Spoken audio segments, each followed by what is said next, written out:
সকাল সন্ধ্যের জলখাবারে যদি এই রকম কড়াইশুঁটির রোল না খেয়ে থাকেন তাহলে একবার রেসিপিটা ফলো করে নিন। প্রথমে আদা, কাঁচা লঙ্কা আর কড়াইশুঁটি দিয়ে ভালো করে মিক্সিতে পেস্ট করে কড়াই সরিষার তেল দিয়ে তার মধ্যে কড়াইশুঁটি বাটা, ভাজা মশলা, নুন, চিনি দিয়ে ভালো করে পুরটা বানিয়ে নিলাম।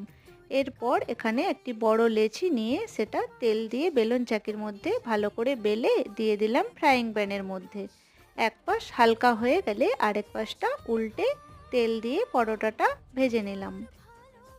উল্টে পাল্টে পরোটা ভেজে নিয়ে পরোটার ওপর কড়াইশুঁটির যে পুরটা বানিয়েছিলাম সেটা ভালো করে এর ওপর দিয়ে দিলাম। এরপর দিয়ে দিচ্ছি শসা পেঁয়াজ কুচি, এরপর দিয়ে দিচ্ছি কয়েকটা কাঁচা লঙ্কার টুকরো আর দিয়ে দিচ্ছি ধনেপাতা কুচি, এরপর দিয়ে দিচ্ছি টমেটো সস আর কাসুন্দি সস।